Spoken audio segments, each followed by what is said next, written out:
خوش اومدید به چنل نوالیسم مدرن که درش مبانی عرفان سرخپوستی و کاستانه‌دار رو به زبان ریاضی و مدرن آنالیز می‌کنیم.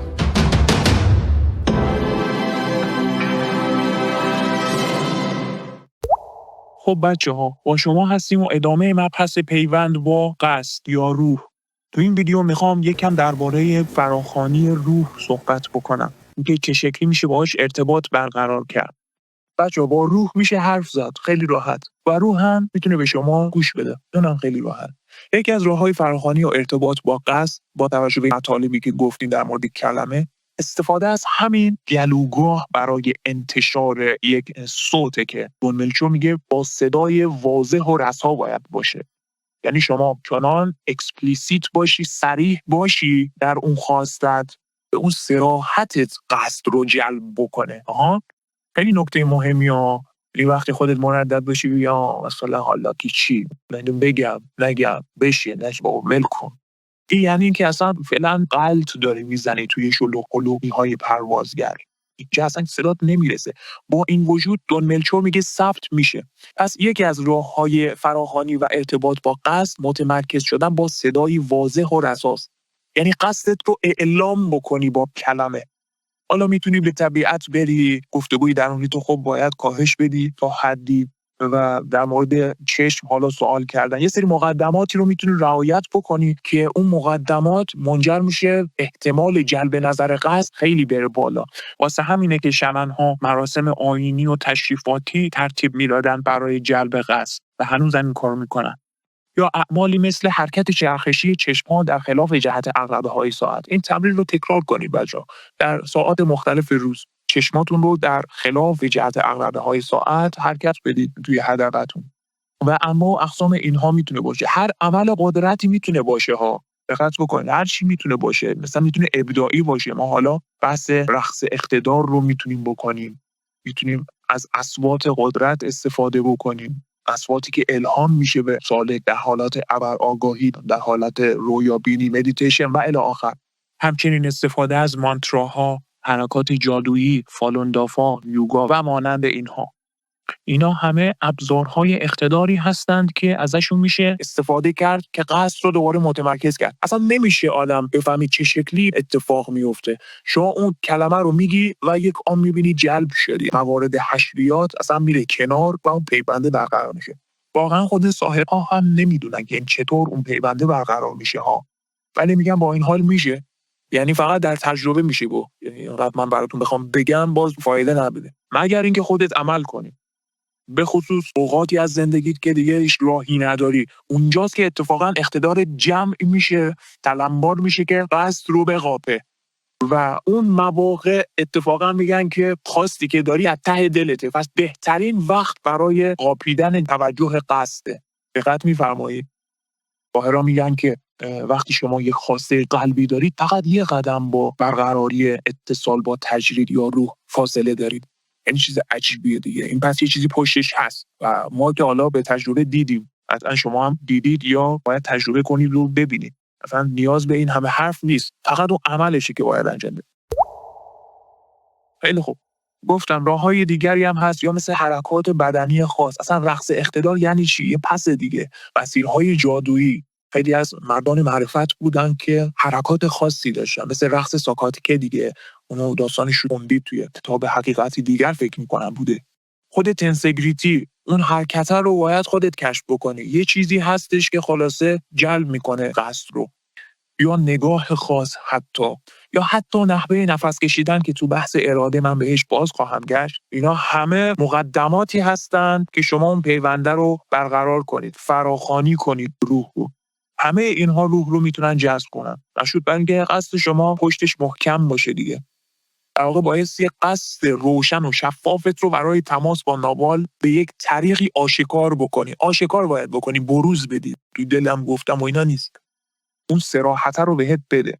حالا با هر عملی میتونه باشه. چیزی که میتونه تو رو متمرکز کنه به این. حالا ما میگیم کلام، چرا از کلمه گفتیم؟ چون دیگه دم دست‌ترین چیز دیگه. چه بسا که مهمترین ابزار در تعاملاتمون باشه. خب ما هم میخوایم یک تعامل با روح برقرار کنیم. چه وسیله‌ای از این بهتر؟ کلام راحت ترین و دم دست‌ترین گزینه است دیگه. باهاش کار کردیم، آشنایی داریم.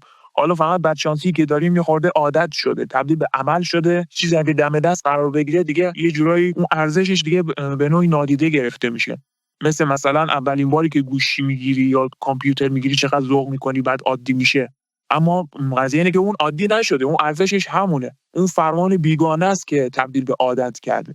خلاصه بچه‌ها، هر نوع فراخوانی بدونید که در بیکرانگی ثبت میشه، حتی اون فراخوانی که در اوج بلوش‌های گفتگوی درونی اتفاق میفته، به خصوص برای سالکی که مصرف کلمات تونالش صرفه‌جویی کرده.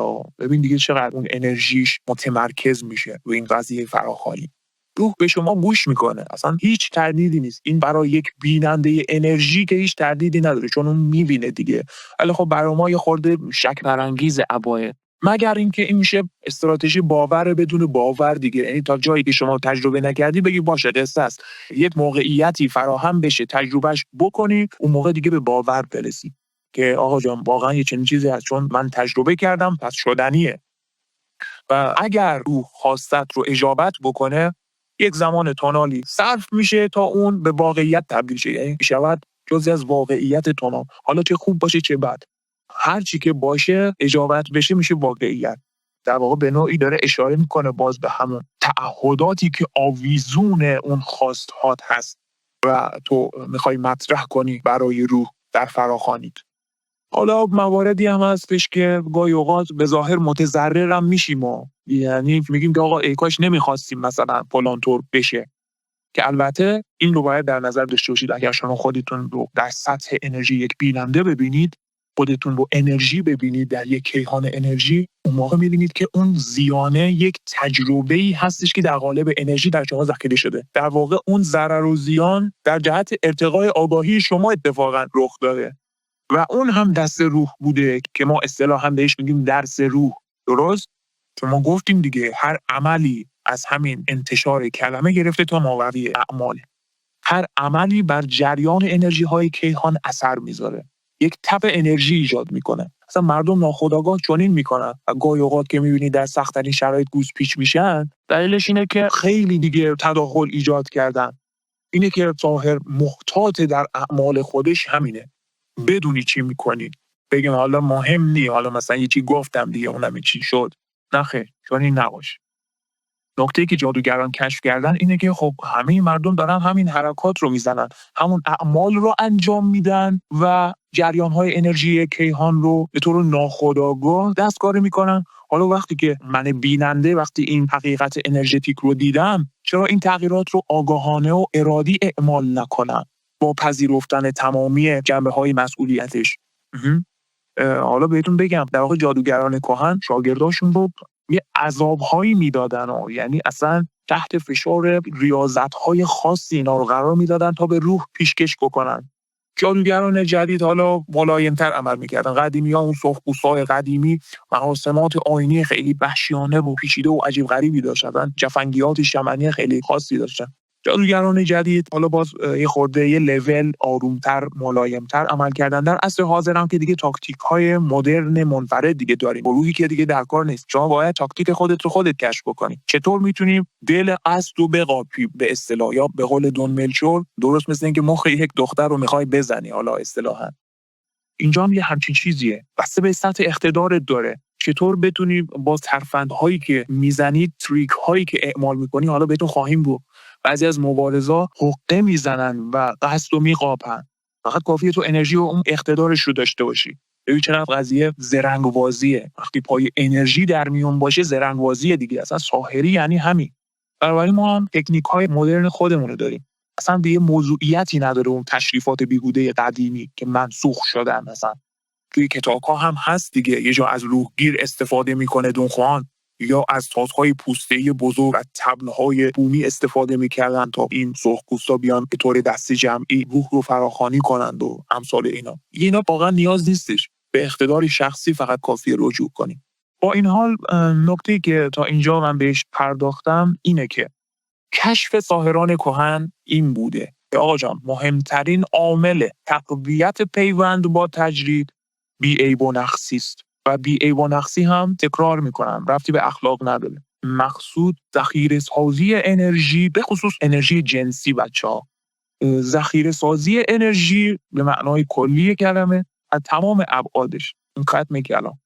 وقتی شما انرژی داشته باشید دیگه هر کاری میتونی بکنید دیگه. بنابراین دوباره روشن میشه این مثلث انرژی که خدمتتون عرض کردم چگونه پیوند با روح رو با انضباط گره میزنه. زیبا شد دیگه، واقعا نقشه جالبی در اومد.